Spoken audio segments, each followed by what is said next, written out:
Je suis dans l'esprit de divers travaux que j'ai déjà menés sur les éditions de correspondance au XIXe siècle, en France. À l'époque, c'est un phénomène nouveau, et c'est un phénomène de très grande ampleur, vous allez le comprendre.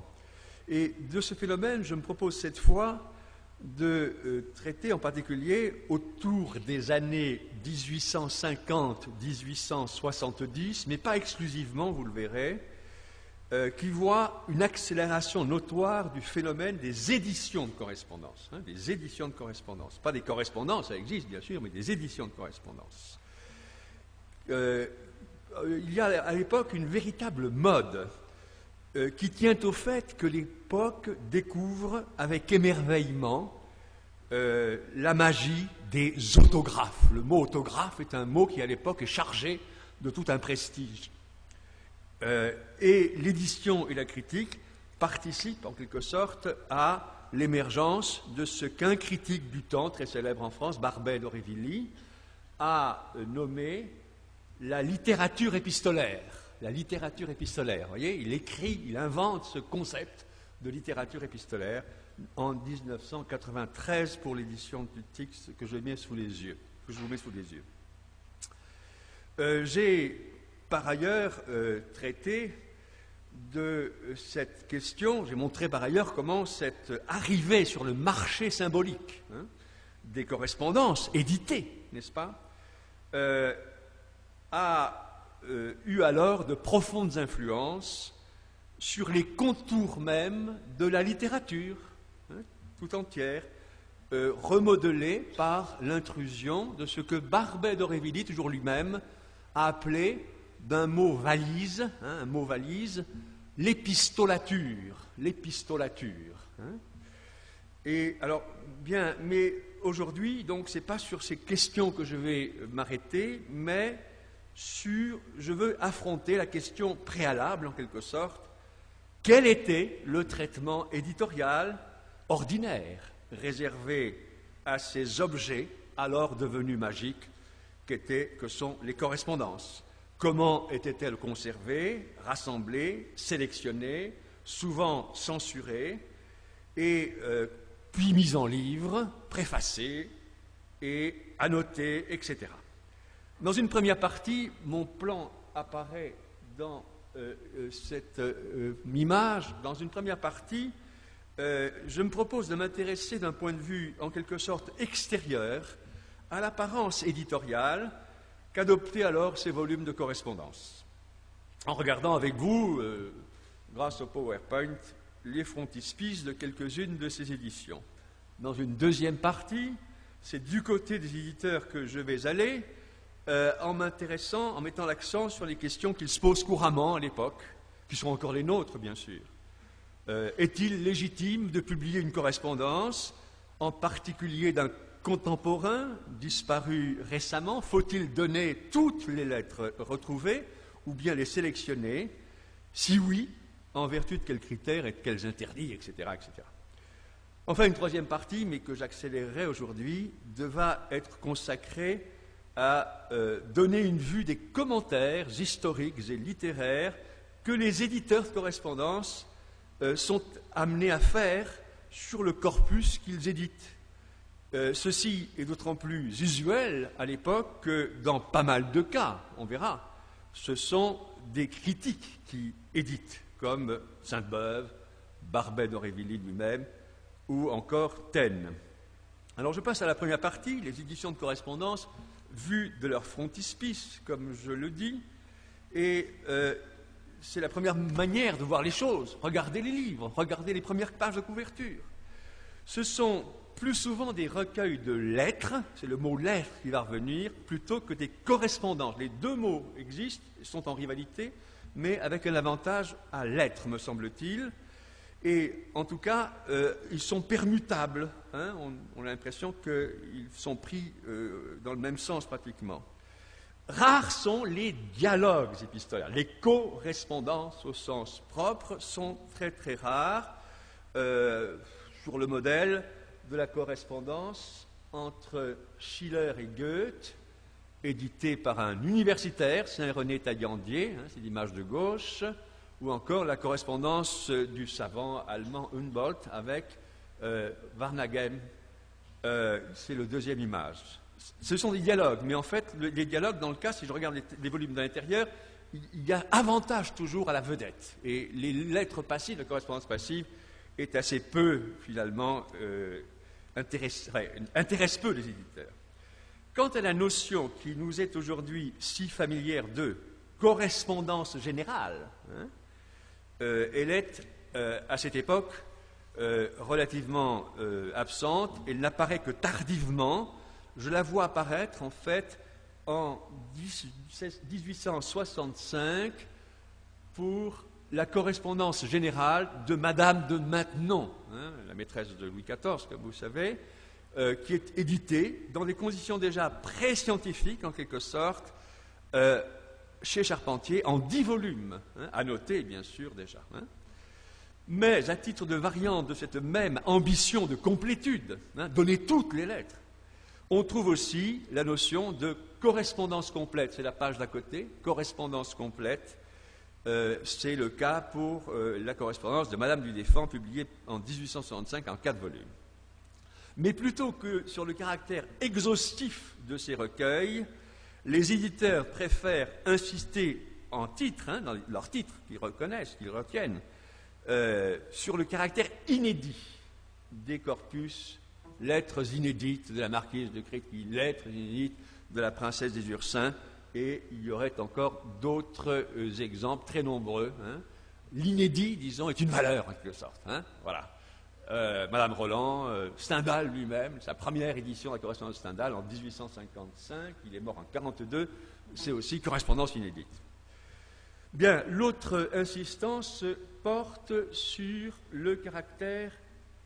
Ah, qu'est-ce qui s'est passé? J'ai fait une bêtise. Voilà, sur le caractère, à nouveau, là encore des exemples d'inédits, sur le caractère autographe des lettres publiées. L'insistance, donc, sur le document autographe. Rares sont les exemples comme celui de la page de gauche, lettres autographes de Madame Roland, mais en revanche, très, très nombreux les exemples comme ceux de la page de droite pour les Goncourt, études nouvelles d'après les lettres autographes. L'insistance sur le caractère autographe indique déjà une pré-scientificité en quelque sorte. Voilà. Et puis enfin, nous sommes à l'époque dans un siècle de l'intime, comme nous l'avons montré, Brigitte et moi, dans un article commun, et donc, bien sûr, il y a constamment insistance sur les lettres intimes. On passe le mur de la vie privée pour donner les lettres intimes d'Hector Berlioz, lettres intimes d'Horace Vernet, un peintre, bien sûr, lettres intimes de Renan, etc., etc., etc. En plus des éditions de correspondance, je donne un petit peu un panorama d'ensemble, et il convient de prendre en compte aussi les diverses formes de publication où les lettres sont associées à d'autres types de textes du même scripteur. Ainsi, des éditions qui mêlent lettres et œuvres posthumes, c'est le cas de Tocqueville, correspondance et œuvres posthumes, ou bien pensée, réflexion, souvenir. C'est le cas de Joubert, pensée de Joubert, précédée de sa correspondance, ou encore souvenir et correspondance tirée des papiers de Madame Récamier. Voilà un petit peu un mode de livre de publication de correspondance plus modeste, voyez, moins affirmé, moins scientifique, mais qui est très commun dans cet âge-là. Oui, alors je vous donne d'autres exemples que je vous montre, mais sans les commenter, de ces amalgames, mémoires, correspondances et manuscrits de Lafayette, homme politique, comme vous savez. Et l'autre pratique, c'est aussi très commune, un peu moins quand même, donner ensemble le journal et la correspondance. Pour Sismondi, qui est un grand critique, vous savez, de la littérature italienne, et puis pour André-Marie Ampère, qui est un savant cette fois-ci, journal et correspondance, et vous pouvez regarder sur la page de droite, extrême droite, comment l'amalgame se fait entre le journal, les lettres et le journal. On suit l'ordre chronologique dans ce cas-là. Et puis, même chose pour un exemple plus célèbre et plus important d'ailleurs dans l'histoire des correspondances du XIXe siècle, c'est l'exemple des lettres d'Eugénie de Guérin, Alors cette fois-ci, les lettres sont publiées d'une part, mais à côté, dans un autre volume annexe en quelque sorte, et parallèle, vous avez le journal d'Eugénie de Guérin, et même chose pour son frère Maurice de Guérin. Voilà un petit peu une procédure un peu normale qui range les correspondances donc du côté de l'écriture intime. Bien. Mais au XIXe siècle, donc tant est grande la fin des correspondances, les lettres ont encore un autre mode éditorial d'existence. Elles servent à des critiques et surtout à des biographes comme des matériaux pour des études biographiques. Ainsi, des ouvrages dont le titre fait se jouxter vie et correspondance. Léopold Robert, c'est un peintre, sa vie, ses œuvres et sa correspondance. Et donc, les lettres sont données, mais le fil biographique est dominant, en quelque sorte. Les lettres sont citées. Elles ne sont pas données en tant que telles, mais elles sont intégrées dans une trame biographique. C'est le cas pour beaucoup d'exemples. Et deux textes que Édith Sainte-Beuve, Madame Desbordes de Valmore et Proudhon, c'est ce même système, sa vie et sa correspondance. La correspondance, ce sont des gens qui viennent de mourir récemment. On ne peut pas la donner in extenso, ça ne serait vraiment pas possible.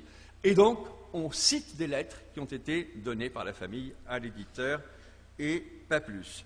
Alors ensuite, on pourrait, si je voulais compléter le paysage, c'est la même chose pour Cousin, montrer qu'il y a eu aussi une mode des correspondances, des textes qui mettent l'accent sur X, il y a un système de titres, X, Balzac, d'après sa correspondance. Vous voyez, cette fois-ci, c'est une interprétation, mais la correspondance est très présente. C'est la sœur de Balzac, Madame Surville, qui donne la première ce cadre, Balzac, sa vie, ses œuvres, et d'après ses correspondances, et on retrouvera le même titre chez les Goncourt, Sophie Arnoux, d'après sa correspondance.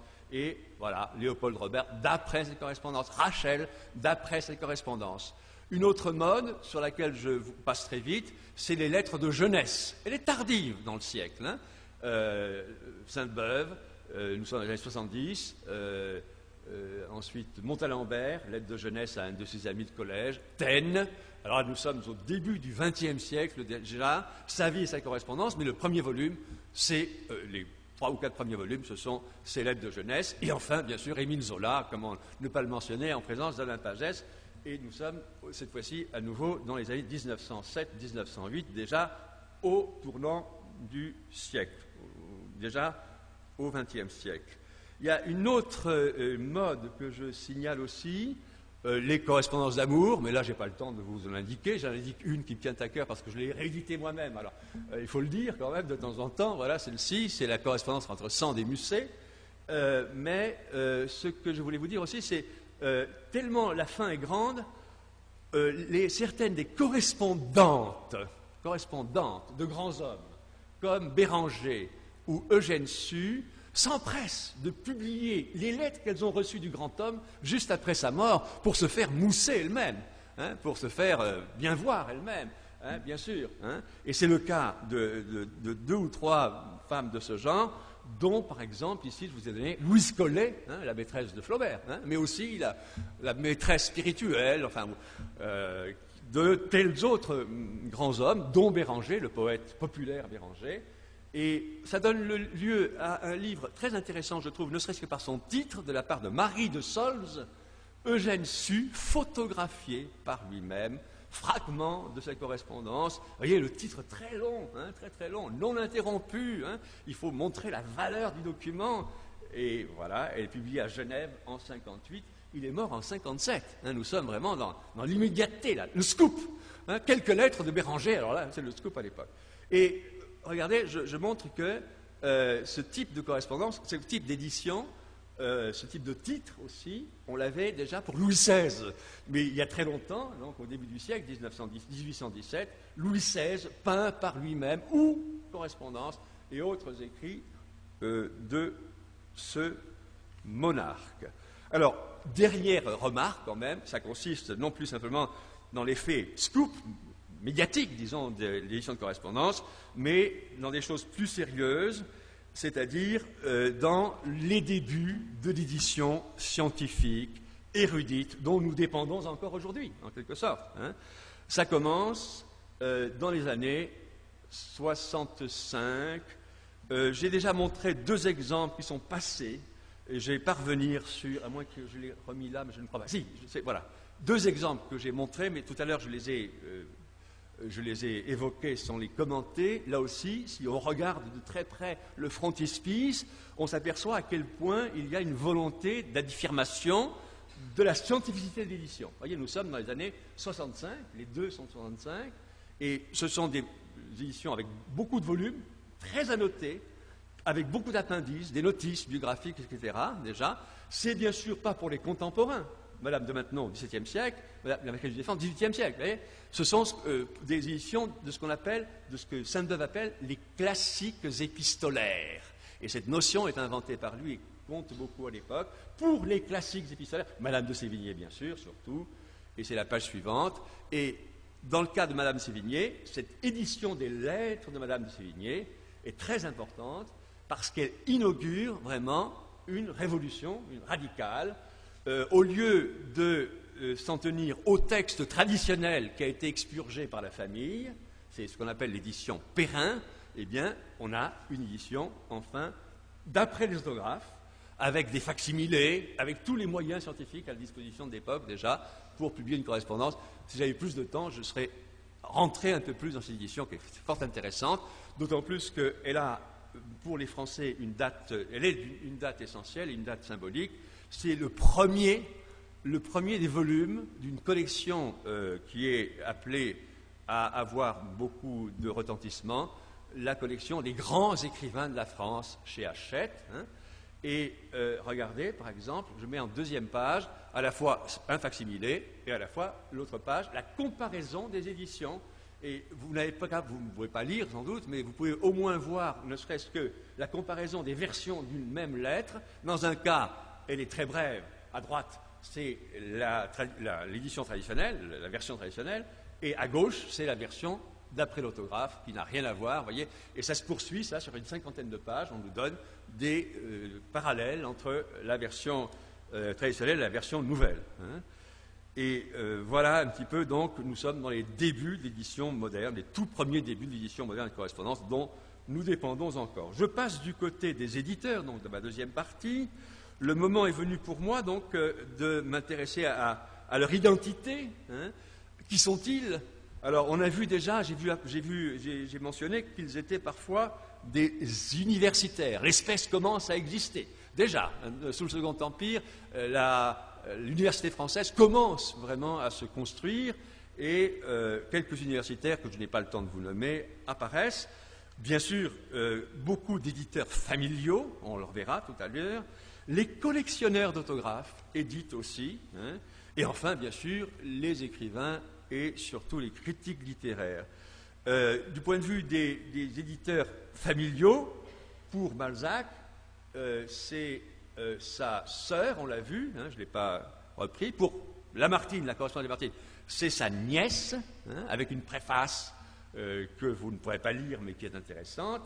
Pour ce qui concerne Edgar Quinet, c'est sa veuve, hein, c'est la femme, etc., etc. Hein, il y a pour George Sand, et Brigitte Diaz, ici présente, a traité de ce sujet dans un article, la correspondance est faite par ses enfants. Hein, par ses enfants. La préface est de Maurice Sand, le fils de George Sand. Hein. Oui, alors ça c'est pour les éditeurs familiaux, quelques exemples. Les collectionneurs, disais-je, alors il y a 2 collectionneurs, je passe là aussi édition familiale, mais là nous sommes dans les éditions d'un collectionneur, c'est Feuillet de Conche, lequel Feuillet de Conche édite les correspondances de Marie-Antoinette. Elle est critiquée, cette édition d'ailleurs, par un Allemand qui est beaucoup plus déjà, un érudit allemand qui est plus dans la scientificité et qui est plus proche de l'orthographe. C'est très intéressant, mais je n'ai pas le temps de rentrer dans les détails. Et ce Feuillet de Conche écrit aussi sur les correspondances, sur les autographes. Les causeries d'un curieux portent sur son rapport d'élection, d'amour aux auteurs. Et même chose pour un autre éditeur qui est aussi collectionneur, Lescure. L'éditeur, vous avez vu tout à l'heure, de la correspondance de Madame du défunt.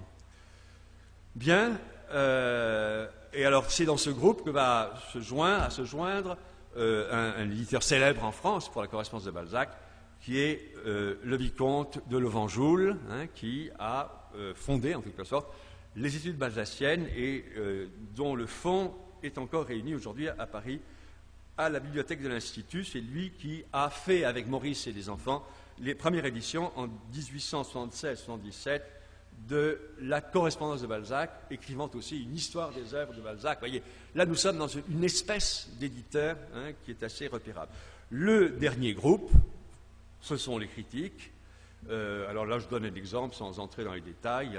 Madame de Sainte-Beuve, Sainte-Beuve deux fois ici, Prosper Mérimée, qui introduit la correspondance de son ami, cette fois-ci, Stendhal. Henri Bell meurt en 1942, nous sommes en 1955. Taine, qui introduit la correspondance de Mérimée. Et enfin, Maupassant, qui introduit fort bien une très mauvaise édition de la correspondance des lettres de Flaubert à Sand, que critique d'une façon haineuse le grand critique français Brunetière, immédiatement, en disant c'est indécent de donner une correspondance dans cet état-là, parce que justement, elle n'est pas faite par des universitaires, mais par des gens qui ont fait ça comme une affaire de librairie, en quelque sorte. Alors, si j'en viens maintenant aux principales facettes de l'activité de ces divers éditeurs, ils ont bien sûr, ils le disent dans leurs préfaces, qui sont souvent très, très verbeuses, très longues. Ils ont rassemblé les lettres, ils éprouvent tout naturellement le besoin de le dire et de remercier les généreux donateurs. Mais leur plus urgente préoccupation, et ça m'a intéressé, c'est de justifier leur édition. Il y a tout un discours de justification. En particulier dans le cas où il existe déjà d'autres versions d'une correspondance. On a vu que c'est le cas pour les nouveaux éditeurs de la correspondance de Madame de Sévigné, par exemple. C'est le cas aussi de la correspondance inédite de Madame de Dieffand. Il explique, lui, vous voyez, en faisant un historique des éditions. Non simplement il fait une nouvelle édition, mais il fait l'histoire des éditions, de cette édition qu'il... Bien sûr, là aussi, nous faisons cela en tant qu'éditeur aujourd'hui de correspondance. C'est un geste scientifique qui déjà existe, un scrupule scientifique qui déjà existe. Un autre cas où il est important de justifier l'édition, c'est lorsqu'elle se fait vite après la disparition de l'épistolier. Et dans ce cas-là, on voit Marie de Solz, je ne peux pas m'attarder sur cela, ou encore un autre éditeur de la correspondance de Madame Swetchine, le comte de Falloux, qui passe beaucoup de temps à plaider coupable presque d'éditer la correspondance si tôt après la mort du grand homme, de la grande dame ici.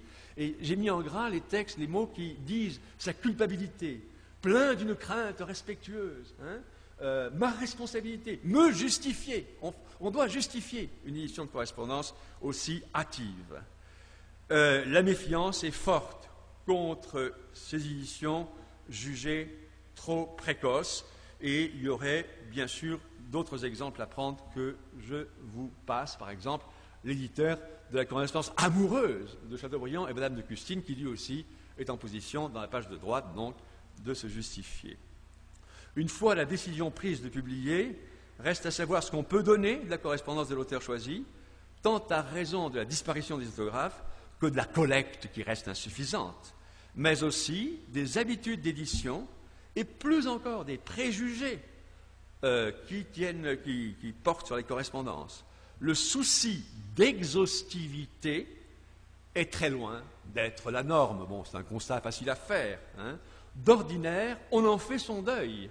On en fait son deuil allègrement, surtout qu'on a peur d'infliger au lecteur un trop gros poids de lettres. Il y a une indécence presque à donner trop de lettres à l'époque.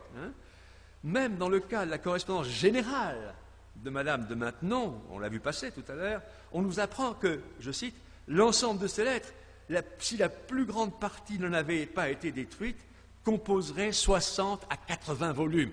Impossible, ça, impossible. Voilà, même chose pour, par exemple, Madame Lenormand, qui est dite, c'est la fille spirituelle, la fille adoptive de Madame Récamier, qui édite sa correspondance. et qui dit ceci: au lieu de... Là, j'y suis, là. Hein, on a trop abusé, surtout à notre époque, de la curiosité publique. Nous avons préféré, pour notre compte, laisser deviner, hein, au risque d'exciter des regrets. Hein. Voilà le système ordinaire des éditions de correspondance. Ne pas tout donner, surtout, ne pas peser. Hein. Bien, rares les éditeurs, très rares les éditeurs, qui, comme celui de la correspondance de Buffon en 1860, profitent de leur introduction pour lancer un appel à ceux qui auraient encore des lettres. Hein. C'est un processus qu'on suit encore aujourd'hui, bien sûr, et qui existe modestement, timidement à l'époque. De même, pour ne pas accroître trop le volume d'édition, mais aussi en raison du vedettariat accordé au grand homme, seules les lettres de son correspondant sont rarement données, ou parcimonieusement données, disons. Hein. C'est ce que justifie l'éditeur de la correspondance de Tocqueville en 1861, qui dit que s'il était d'entrer dans cette voie, il n'aurait su comment se donner des limites, rendant ainsi cette correspondance impubliable. Hein. Si on donne tout, on ne peut pas publier, c'est impossible de publier. Quelques rares cas où c'est la correspondance passive qui est en vedette et non pas la correspondance active. Par exemple, dans les souvenirs et correspondances tirées de papier de Madame Récamier, c'est le fond de sa lettre qu'elle a reçue. Elle-même est très agraphique, a très peu écrit de lettres en fait, et on les donne modestement. Et même chose pour les lettres reçues par Madame d'Albany, une femme célèbre, et qui a beaucoup du groupe de Copé, autour du groupe de Copé, et on publie ses correspondants reçus, et non pas la correspondance active de Madame d'Albany. Alors se pose la question de savoir s'il faut corriger le style quand il est déficient. L'éditeur des lettres de Poussin, au début du XIXe siècle, justifie très longuement sa démarche qui a consisté à corriger l'orthographe, le style fautif, les italianismes de Poussin, qui a beaucoup résidé à Rome, hein, et qui parle une langue française très imprécise, hein, bourrée d'italianisme. Hein. Reste la question plus pratique encore de la datation des lettres. On peut juger des progrès assez lents faits en la matière par ce qui est dit par le nouvel éditeur des lettres de Madame du Défunt, qui critique la légèreté des éditeurs antérieurs à ce sujet. Je n'ai pas mis d'exemple au tableau, mais nous sommes bien loin, dans les meilleurs des cas, des exigences qui sont les nôtres aujourd'hui. Se pose alors la question du choix à faire entre deux types de classement des lettres, hein, et le choix chronologique, qui est le nôtre ordinairement aujourd'hui, hein, dans une correspondance générale, mais ils retiennent souvent aussi le classement par correspondant, parce que ça donne une liaison discursive. Hein. Les lettres ont une cohérence discursive entre elles, et ils hésitent. Il y a un texte très intéressant que j'ai dans mes notes, qui pose le pour et le contre des deux systèmes adoptés. Enfin, vous avez compris, il est facile de montrer pour moi à quel point l'appareil critique des correspondances augmente constamment, hein, à travers le siècle, en tout cas dans les correspondances érudites des classiques épistolaires, pas dans les correspondances nouvelles. Hein. Préface, notice biographique, notes, facsimilé, portrait, j'en ai pas donné, tiens, bibliographie, chronologie, comparaison des diverses versions, etc. Appendice. Hein. Les éditions de correspondance sérieuses deviennent des choses déjà très lourdes, hein, à porter. Bien. Troisième partie et dernière partie, mais en express. Vertus épistolaires, disais-je en titre. Quelles sont les vertus épistolaires sur lesquelles les éditeurs, qui sont aussi des historiens et des critiques, insistent? Il y en a 4. Hein, je résume et je schématise pour finir. Première chose, ils insistent sur le fait que publier une correspondance, c'est rendre un hommage au grand homme. Hein, et cet aspect est constamment présent à l'époque. Nous sommes à l'époque du sacre de l'écrivain, et il y a un devoir de mémoire, un devoir de respect, hein, envers le grand homme qui est constamment énoncé et rappelé. Et à cet égard, on montre souvent que le vrai service à rendre au grand homme, c'est de publier sa correspondance. Pourquoi? Parce qu'on le voit sous un aspect plus humain. Et donc, le dispositif, l'insistance sur l'honorifique et sur l'apologétique, on doit aussi toujours défendre de grands hommes, hein, est corrélé avec l'insistance sur le biographique, qui est central. L'usage décisif et central des correspondances au XIXe siècle, et par leurs éditeurs eux-mêmes, bien sûr.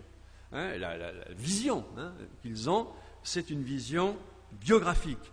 Je peux résumer cela, toute lettre pour eux est lettre autobiographique. C'est une notion d'époque, je n'ai pas le temps de vous situer, hein, mais une édition de correspondance, ça sert à fabriquer des biographies. Voilà un petit peu le mot qui est commun. Hein. Et comme l'éditeur de la correspondance de Buffon, tout, c'est pareil, pourrait dire, sa vie tout entière se trouve dévoilée dans la correspondance qu'on va lire, voyez ? Bon. Troisième aspect, c'est le fait que nous sommes au siècle de l'histoire. Et donc, une correspondance, ça sert aussi à permettre d'écrire une histoire plus vivante, une histoire intime, l'histoire intime, les portraits intimes, hein, celle dont parlent les Goncourt admirablement dans ce texte que je vous laisse parcourir, qui est un hymne aux autographes, qui permet, selon eux, une histoire neuve, hein, l'histoire intime. C'est un très très beau texte, hein, qui mérite vraiment d'être connu, 1857 déjà, qui insiste sur cette dimension historique de l'intérêt des correspondances. Mais je peux aussi insister sur cela par une citation de l'éditeur de la correspondance de Marie-Antoinette. Aucune histoire ne peut remplacer une telle correspondance. Vous voyez comme c'est clair, hein, aucune histoire ne peut remplacer une telle correspondance. Dernier point, et je m'arrête après cela, après un bref résumé, ils insistent aussi, ces éditeurs de correspondance, sur des choses qui nous concernent et qui nous intéressent. Leur appartenance même au genre épistolaire. Et ils parlent du fait que ce sont des correspondances, et ils ont une théorie de l'épistolaire. Elle n'est pas aussi experte que la nôtre, peut-être, mais ils ont une vision, hein, de la correspondance. Ils se posent une question surtout sur le rapport entre les correspondances, l'écriture épistolaire et l'écriture littéraire. Et ça revient constamment. Est-ce qu'une lettre est aussi une œuvre, ou est-ce que c'est autre chose? Alors il y aura bien sûr beaucoup à dire sur cette question, hein, ça serait un autre exposé. Je vous laisse peut-être sur une affirmation de l'un des éditeurs, c'est l'éditeur de la correspondance de Tocqueville, qui est son ami Christophe de Beaumont, membre de l'Institut. Vous voyez, là aussi, c'est un para-universitaire. Hein. Un recueil de correspondances n'est pas une production littéraire, ce sont des fragments retrouvés d'une vie brisée. Voilà un petit peu. Bien, dernier mot de conclusion. Il y aurait donc beaucoup à dire encore, parce que je suis allé très vite à chaque fois, pour donner un panorama moins incomplet de la situation des correspondances dans cette période que j'ai eue en face de moi. Je n'ai pas eu assez le temps de rentrer dans la cuisine éditoriale des correspondances. C'est ce que va faire Alain Pagès, je suis ravi qu'il me succède de ce point de vue-là. J'aurais pu le faire moi aussi sur tel ou tel exemple, en particulier sur l'exemple que j'ai pris tout à l'heure de Madame de Sévigné. Pour l'instant, j'en suis resté un petit peu au frontispice, il y a une vision d'ensemble, hein, mais j'espère que cette vision peut servir peut-être à la dimension, au projet commun d'ensemble de travailler sur les artisans de la correspondance. Ce que j'ai voulu montrer, c'est qu'il y avait à la fois une passion des correspondances, un goût pour les correspondances, un amour des correspondances, et à la fois une évolution lente, certes, vers plus de scientificité, évolution toute relative. Hein, si je continue l'histoire, le vrai passage à l'âge scientifique des correspondances, en France en tout cas, ça sera au XXe siècle. Bonnereau pour les éditions de Sainte-Beuve, la correspondance de Sainte-Beuve, Baudin, Thierry, excusez-moi, Georges Lubin, et non pas Thierry Baudin, pour la correspondance de Georges Sand, Roger Pirot pour Balzac, etc., Kolb pour Proust, Westermann pour Voltaire. Voilà les grands fondateurs de l'âge scientifique correspondant. Mais ce que je voulais, c'est montrer un petit peu la genèse qui nous mène à cela, et j'espère que j'ai été compris. Je vous remercie.